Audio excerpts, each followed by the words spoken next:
Alors bonjour et bienvenue à tous dans les dossiers du train. Ouais, donc Scout, toujours prêt. Il me demandait également, donc dans sa question, alors attendez, faut que je la retrouve. Donc il me demandait sur les petites gares, on voit que pour traverser les voies, donc je pense que les petites gares, ce qui doit appeler les petites gares, c'est les gares de voie unique. Pour traverser les voies, pour les Pax, donc je pense qu'il a dû faire une erreur d'écriture. Il y a comme un passage au milieu des quais, on voit que les trains s'arrêtent juste avant. Est-ce qu'en théorie, s'ils sont plus longs, ils peuvent s'arrêter au-delà de ce passage? Donc là, j'ai pris une image que je trouvais sur le net, c'est le petit train de Vincent. Ça lui fait de la pub. Vincent qui a un réseau qui est pas mal. Et du coup, il y avait cette photo, j'ai trouvé bien. Donc on voit, ça pourrait être une gare de voie unique, mais aussi de double voie, hein. En fait, je pense que le passage dont il fait allusion, c'est ce qu'on voit ici. Ça s'appelle le bateau. En termes cheminots, c'est un bateau. Bon, je sais pas s'il y en a beaucoup qui le savent. Donc en fait, et ben souvent le bateau, comme il est très bien représenté ici, hein, d'ailleurs la gare est tout à fait comme ça. Il est toujours au milieu de la gare, hein, souvent au milieu de la gare, des fois un peu plus sur les bords. Donc il faut savoir que là on va traiter de ce qu'on appelle l'arrêt normal des trains en gare. Donc en fait, normalement, on doit avoir en gare, il y a des pancartes marquées 2 voitures, 3 voitures ou des longueurs. L'important, quand le train il va s'arrêter dans une gare, c'est de dégager les appareils de bois qui se trouvent derrière, d'être hackés à peu près au milieu, quoi. Donc maintenant, on nous demande de plus en plus de respecter des arrêts précis par rapport aux escalators, aux personnes handicapées, etc. Donc, on les connaît par cœur, on sait les endroits où on doit s'arrêter. Donc en général, dans les petites gares, comme me demande Scout là, on s'arrête toujours avant le bateau pour permettre aux gens de passer. Euh, le Donc le truc, c'est qu'il faut que le train il est absolument dégagé derrière, que tout soit hacké. Ça, c'est la règle. Dans le cas où effectivement le train est long, on va engager le bateau, oui. Donc dans les gares, souvent, on va avoir donc des gares qui ont des signalisations pour piétons, des petits bonhommes rouges, des pictos rouges qui clignotent. Donc surtout, faut les respecter. Quand vous voyez ces pictos allumés, ben on traverse pas. S'il y a une défaillance sur ces pictos, c'est-à-dire qu'ils s'allument pas quand un train arrive, faut le signaler. Vous pouvez le signaler, hein, à la gare, au téléphone qui se trouve à l'extérieur. Si le picto reste allumé et qu'il n'y a pas de circulation, faut le signaler aussi. Ça peut arriver aussi, ça fonctionne un petit peu comme un passage à niveau, hein. Il y a une annonce, le signal s'allume. Donc si le train ne rentre pas, oui, effectivement, on va s'avancer. Alors là, c'est délicat parce que des fois, il y a des gens qui attendent pas du bon côté du quai. À partir du moment où on va engager le bateau, les gens peuvent plus traverser puisqu'on va bloquer la traversée. Donc c'est délicat, on le sait. Donc quand on le sait, on sait que les gens ils vont traverser les voies derrière et tout ça. Donc bon, c'est nous qui gérons en fonction de nos connaissances, on va dire. Voilà. Pour résumer. Mais donc en temps normal, on ne s'arrête pas dessus, mais on n'a aucune obligation ni directive. Pour nous, en gros, c'est transparent. Voilà. Pour nous, c'est transparent. Par contre, il faut savoir que quand un train est arrêté ici avant le bateau, là, quand vous passez devant, là, suivant les engins, on vous voit pas en fait. On voit pas les personnes qui se trouvent juste devant le train. Voilà. C'est-à-dire qu'en train, quand on est en cabine, on voit à partir de, je vais dire, 4 mètres devant. 4-5 mètres, mais au-delà de cette distance, tout ce qui est devant, on le voit pas. Hein, parce qu'on est trop haut. Donc ça cache complètement la vue. Donc donc des fois on s'arrête bien avant pour avoir la vue sur le passage, là, pour pas que les gens traversent au moment où on part. Bien que c'est pas dans notre responsabilité en fait. Donc faites bien attention parce que en fait depuis qu'ils ont supprimé les autorisations de départ dans les gares comme ça, il n'y a plus personne qui contrôle qui prévient les voyageurs de ne pas traverser au moment du départ du train. Et il n'y a pas forcément de signalétique, ou alors vous avez des petites étiquettes posées sur la voie que la SNCF a mis pour se couvrir, où il y a marqué attention ne traversez pas s'il y a un train. Mais en gros, si vous traversez qu'il y a un train qui vous fait écraser, c'est pour votre pomme. Voilà ce que ça veut dire. Donc, nous, on est vigilants, mais l'erreur est humaine. Donc, il faut faire super gaffe, quoi. Alors, j'ai des collègues aussi, ce qu'ils font encore, c'est qu'il y en a qui, systématiquement, ils vont franchir le bateau. Comme ça, ils sont sûrs que personne va traverser. Alors ça peut créer des problèmes, mais d'un autre côté, on est sûr qu'on a personne. Maintenant, si on a un voyageur qui est pas du bon côté, il va chercher à passer devant, bah là on s'y attend pas, donc ça va pas arranger non plus la sauce. Donc le mieux c'est de s'arrêter là où il faut s'arrêter, respecter. Et si vraiment, si on est obligé de le franchir parce que le train rentre pas, ben on va le franchir et on va s'arrêter après. Il n'y a aucun souci, c'est prévu comme ça. Voilà.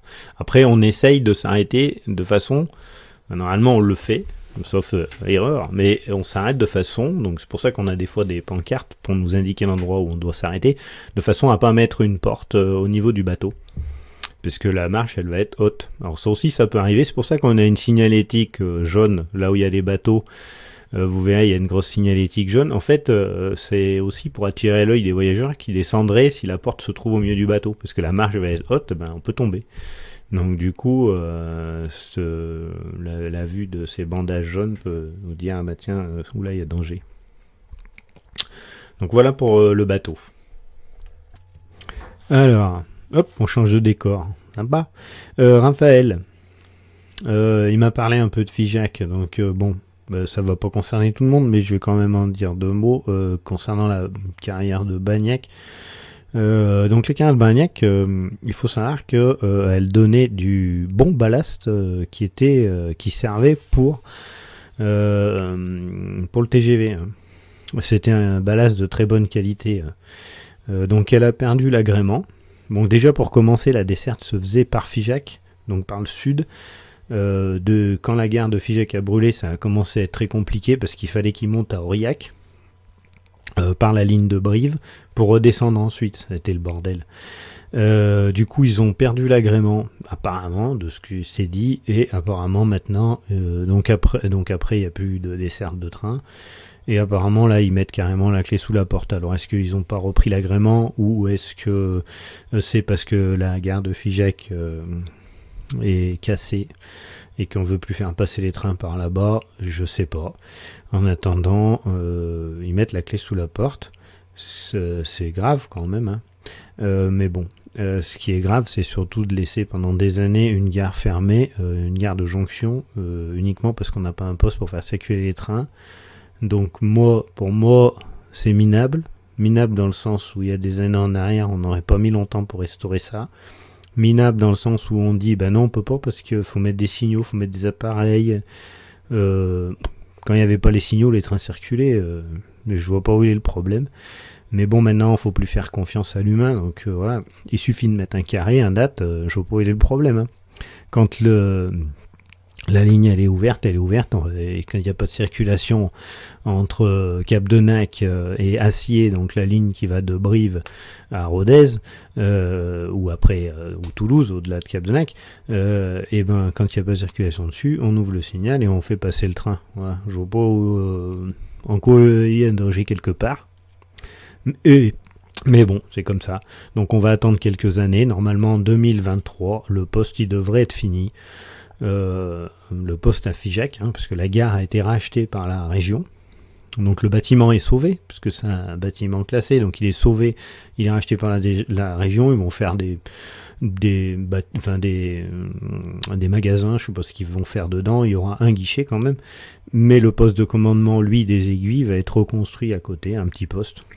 Voilà, bon, il faut bien toutes ces années pour reconstruire un petit poste. Qu'est-ce que vous voulez? Enfin voilà pour ce que je peux dire sur Figeac et la carrière. François, il m'a demandé des indications sur le flamand, donc l'indicateur flamand. Je l'ai connu, le problème c'est que j'ai rien, j'ai pas de plan, j'ai pas de schéma dessus, donc ça va être difficile, mais je vais quand même en parler un petit peu. Je vais parler de l'indicateur flamand pour ce que je l'ai connu. Je veux prendre On va prendre un indicateur pour vous l'expliquer. Hop. Donc voilà l'indicateur flamand. Donc l'indicateur flamand, il est mécanique. C'est-à-dire que on va avoir dessous l'indicateur. Est-ce que j'ai une autre photo? Ouais. Sous l'indicateur, tac, une tige qui va être reliée directement à la roue. Ah oui, alors il me demande par rapport à, surtout sur les locomotives à vapeur. Alors surtout, je te rassure, locomotive à vapeur ou pas, l'indicateur flamand, c'est l'indicateur, c'est le même. C'est le même. Hein. À ma connaissance, c'est le même qu'il y avait sur les locomotives à vapeur et qu'il y a eu après sur les engins que moi j'ai connus sur les 63 000. Donc c'est un système mécanique. Donc à partir du moment où le train il roule, par l'intermédiaire d'une came qui est fixée à l'extérieur du train sur la roue, donc ça remonte, il y a un cardan, hop, ça remonte par-dessous l'appareil ici, à l'intérieur de la loco. Et ça va faire tourner tout un mécanisme. Je ne vais pas détailler, hein. Si vous allez sur Wikipédia ou quoi, vous trouverez des explications. Donc ce mécanisme, il va entraîner une horloge, il va entraîner l'aiguille du tacro pour indiquer la vitesse. Donc dessous, il est en deux parties, hein. En haut c'est la vitesse. Dessous, on a une bande qui déroule. Donc sur cette bande, il va se tracer la vitesse à laquelle on roule. Donc pareil, c'est tout mécanique par rapport à l'aiguille qui se déplace. Ça va dessiner sur la bande la vitesse à laquelle on roule par rapport à l'endroit où on est. On va avoir un contact électrique pour les signaux, c'est-à-dire qu'à chaque fois qu'on va franchir un signal, en fait c'est comme le tacro, hein, le flamand. En gros, le tacro était miniaturisé, on va dire. Quand on va franchir un signal, on va appuyer sur un bouton, ça va faire une marque sur la bande. C'est un contact électrique qui va faire bouger un stylet sur la bande, tac, ça va faire une marque. Là, on a passé un signal voie libre, là, on a passé un signal fermé, etc. Donc, le fonctionnement, bon, après, il faudrait que je le détaille. Mais c'est ça. Sur le côté, là, on a une petite manivelle, donc c'est pour remonter le mécanisme, parce qu'il est entraîné, mais il faut le remonter. Voilà. Donc ça doit être le contacteur, je pense, électrique, pour ce qui est la signalisation et qui vient s'inscrire sur la bande. Et ici, c'est pour l'horlogerie interne, avec un ressort, et on le remonte. Donc comme le tacro il se remonte aussi. Tacro se remonte aussi. Alors, j'ai une petite anecdote là-dessus. Donc moi, j'ai connu ces appareils, c'est marrant. Hein. C'est très beau, par contre. C'est de la belle mécanique. Il y a un truc qui est marrant, c'est que, donc, assujetti à ces appareils, on a ce qu'on appelle une fiche suiveuse. Fiche de repérage, pardon. C'est maintenant qu'on a des fiches suiveuses avec ATES. À l'époque, ça s'appelait les fiches de repérage. C'est-à-dire que quand le conducteur il prend son train, il va marquer sur un petit carton son nom, le trajet qu'il va effectuer de où à où, la date, etc. Pour qu'on retrouve ensuite sur la bande le trajet qui a été marqué sur sa petite fiche. Quand l'agent, en général c'est un agent surveillant de dépôt qui relève les bandes, qui est autorisé à ça, il relève la bande, donc c'est plombé, hein, c'est pas un truc, c'est un truc important, hein. En cas d'accident de personne et tout, attention, ça va au tribunal. Donc l'agent il relève la bande et autour de la bande il entoure cette fiche suiveuse qu'on a remplie avec nos noms, etc. Donc la fiche suiveuse, au bout d'un certain nombre de jours, il faut la changer, de même que la bande. Donc la bande, quand elle commence à être épuisée, elle affiche des traits rouges. Quand il reste plus que, donc il y a admettons 5 traits, ensuite il y en a 4. Quand il reste plus que 3 traits rouges, il faut le signaler, il faut changer la bande. C'est pour éviter d'arriver à la fin de la bande, on peut pas rouler sans bande. Donc on a cette fiche suiveuse qui est à part, qui se promène dans la cabine en fait, hein. Donc souvent on la met dans le carnet de bord. Et on a une mallette pour remonter notre tacro. Donc le truc, la particularité du flamand, c'est qu'il ne faut pas le remonter en roulant. Parce que le mécanisme est entraîné à l'intérieur. Donc il ne faut pas le remonter en roulant en fait.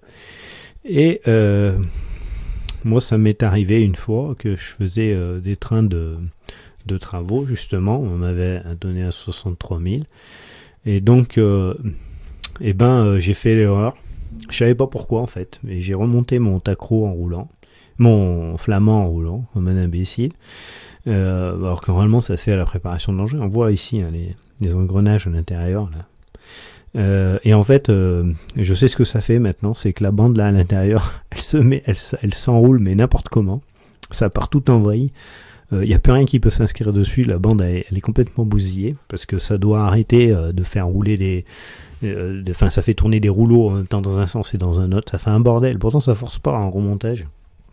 Mais la bande s'est enroulée dans tous les sens. Donc j'ai commencé par appeler le régulateur pour lui dire que j'avais plus de bande, que tout était parti en vrille. Sans lui dire que c'était moi qui avais fait la connerie.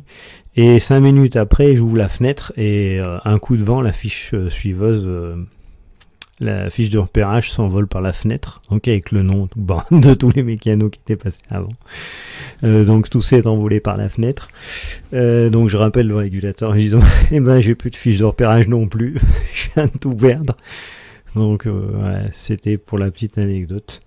Bon, sur le coup ça m'avait pas bien fait rire, mais c'était marrant quoi. Ouais, j'avais appris quoi. Bon, en général ça s'est bien terminé, hein. Les gens sont indulgents, ils comprennent bien que ouais, on fait des conneries quoi. Bah là c'était 2 pour le prix d'une. Donc voilà.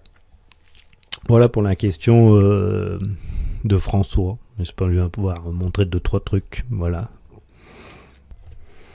Alors il y a Jean-Luc Benoît qui me demande ce que je pense du train à hydrogène. Ben je ne pense pas grand chose. Enfin, le train à hydrogène, je l'ai pas assez étudié pour savoir. J'y crois pas, mais ça n'engage que moi. Parce que de toute façon, question, si on parle bio, parce que dès qu'on va parler du train à hydrogène, il y a 2 choses. Il y a soit on veut faire fonctionner des moyens de transport avec des nouvelles énergies, et donc on parle des nouvelles énergies, soit on parle d'écologie. Si on parle d'écologie, là, c'est sur mon autre chaîne qu'il faut en parler. J'y crois pas. C'est que du flan. Le gouvernement actuel et tous les gouvernements qu'on a, ils en ont absolument rien à foutre de la nature, nos poumons. Donc en même temps, je réponds à Thierry Valente qui m'a demandé, parce que j'ai regardé effectivement à Strasbourg, je sais pas si c'est de ça qu'il faisait allusion, mais j'ai vu. Donc il me dit, j'ai été à Strasbourg, j'ai appris qu'une déviation est en construction pour les poids lourds. Alors, moi, c'est pas ce que j'ai vu qu'ils avaient fait une déviation, je sais pas si c'est ça. C'est-à-dire qu'ils empêchent les poids lourds de passer sur une nationale et les obligent à prendre l'autoroute. Donc il me demande pourquoi rien n'est prévu pour faciliter un raccordement poids lourd rail, moins de bétonisation des sols et sans doute moins cher économiquement et pour les poumons de nos bambins. Donc ça m'a plu cette phrase, ça m'a interloqué quand il parle des poumons de ces bambins, parce qu'effectivement il y a un gros problème avec la pollution, mais elle n'est pas que sur la route, hein. Je veux dire, quand on voit la consommation d'un avion, des usines qui nous polluent, il y a beaucoup de choses en fait. Il y aurait beaucoup de choses à dire. Donc pour le train à hydrogène, si on dort du côté bio, le fonctionnement, pourquoi pas.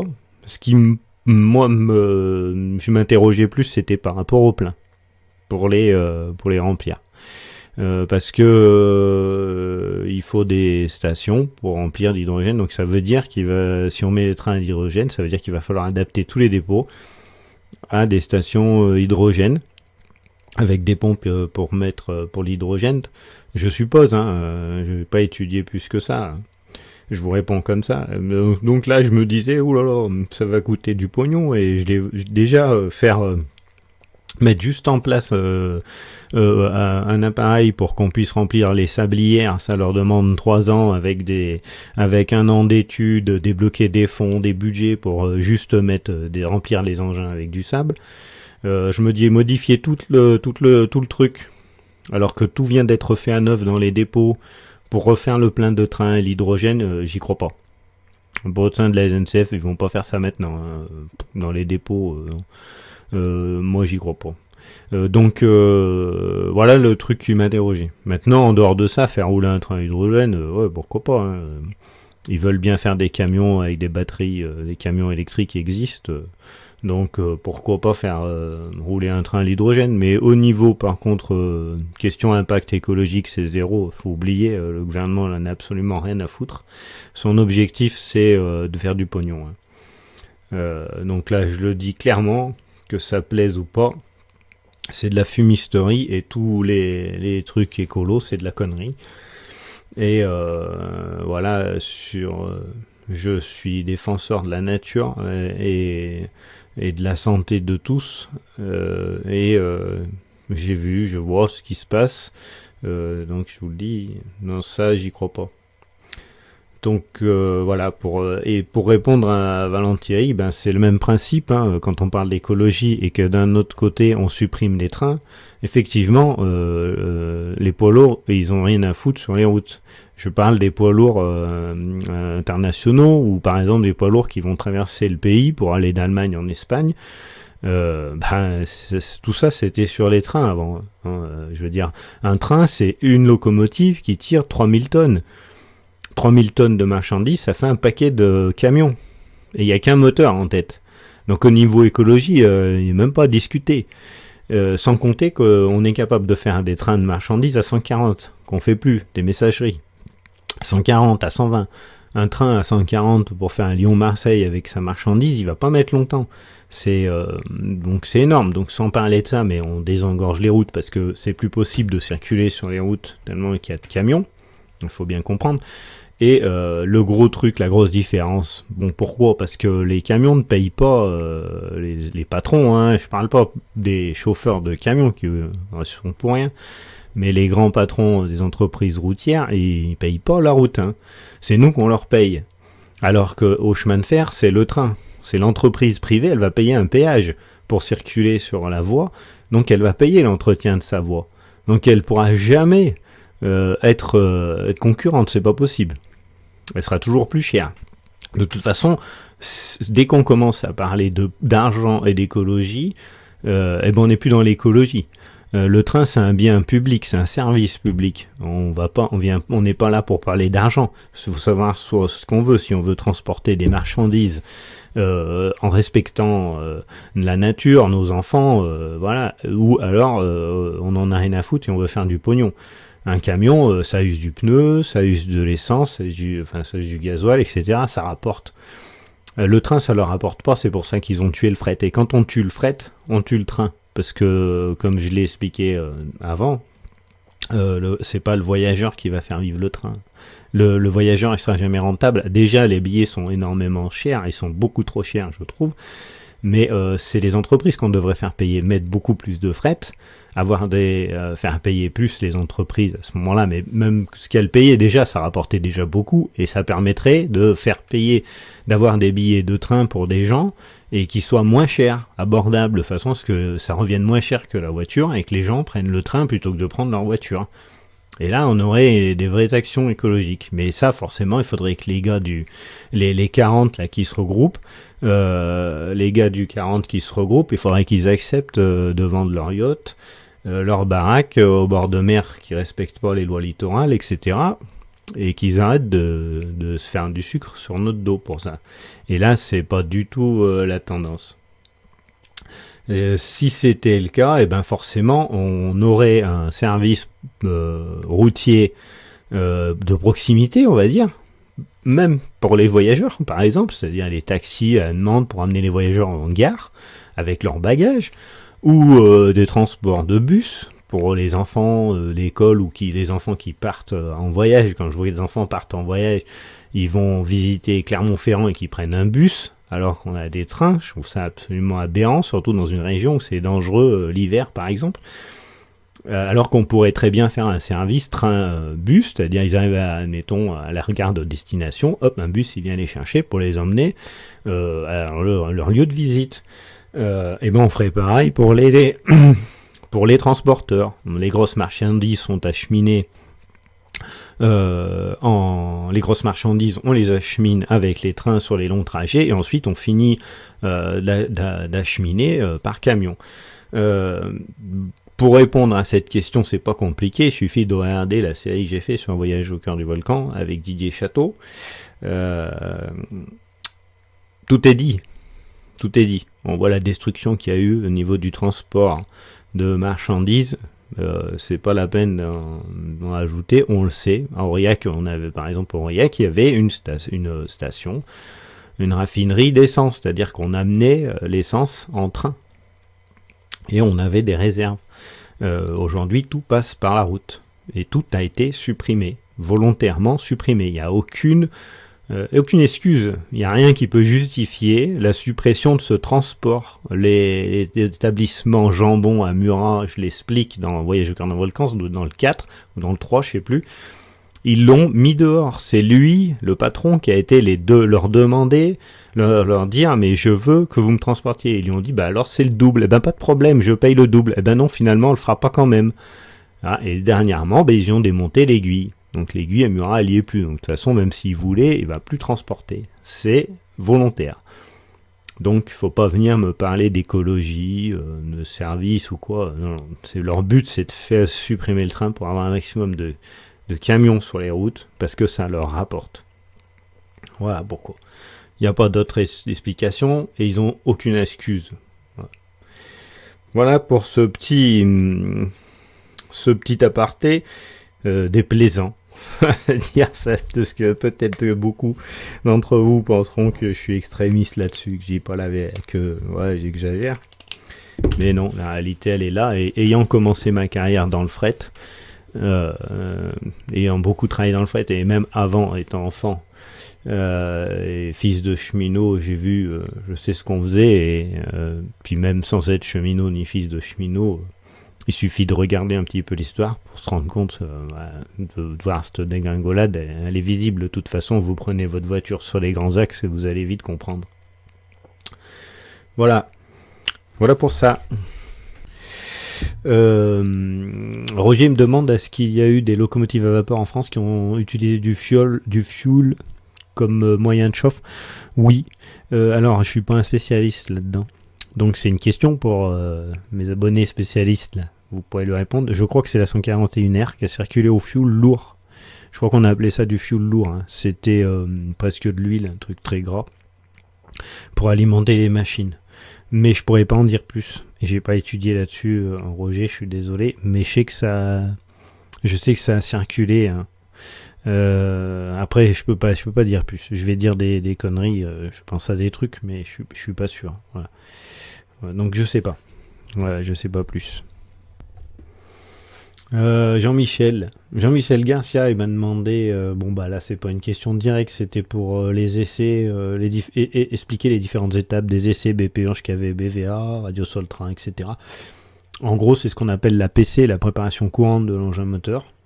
Il n'y a pas que ça, il y a d'autres choses. J'essaierai de vous faire quelque chose là-dessus, ouais. Faut que je fasse attention un peu avec ma hiérarchie, mais j'essaierai de faire quelque chose. Et il me demandait une vidéo sur l'électricité dans les trains, plus précisément sur la Régiolisse et les AGC. Je vais essayer, mais alors là par contre il faut que j'étudie parce que je suis pas bon là-dessus sur ce matériel moderne surtout. Alors là, Régiolisse, en marquant moins comme ça va m'obliger à travailler. Hein. Voilà, donc j'ai essayé de faire, vous voyez, je fais des réponses courtes, mais ça fait long. Hein. Donc après on peut redévelopper des sujets, mais je fais exprès justement de faire des réponses courtes pour pas faire aller trop long sur les sujets. Voilà. Mais j'espère que du coup mes réponses elles vont peut-être solliciter d'autres questions, vous faire penser à des choses, et à ce moment-là on pourra refaire ça. Hein. Je lancerai un appel à questions, vous notez vos questions, et voilà, j'essaierai de répondre. À ce moment-là je mettrai des thèmes, parce que là j'ai balancé un peu ça comme ça, puis du coup ça fait beaucoup de choses à répondre, mais c'est sympa. Donc je l'ai pas préparé, hein, pratiquement pas, à part pour trouver des images, mais je vous réponds comme ça. Hein. Donc du coup, c'est moins précis que quand je vais faire un sujet technique et que je détaille. Là, comme je détaille pas, vous avez les réponses comme elles me viennent. Hein. C'est presque c'est du live, on est en live là, hein, voilà. Ouais, quoi qu'il en soit, je voulais vous remercier d'abord pour toutes les marques de sympathie que je reçois, hein, c'est super gentil. Et puis pour avoir pris le temps de me poser toutes ces questions, c'est bien, je pensais même pas en avoir autant. Hein. Voilà, je pense qu'il y en aura peut-être plus, même ça se peut qu'il y en ait d'autres. Et puis on peut revenir sur les questions que vous avez déjà posées si mes explications n'ont pas été assez claires, ou si vous voulez que je les développe plus. À ce moment-là, je ferai un petit travail de recherche avant. Pas spécialement de recherche, mais disons pour présenter la chose plus proprement, quoi. Là, c'était un peu l'émission de télé, quoi, en direct. Hein. Voilà. Bon, et bien sur ce, je vous dis à bientôt sur la chaîne.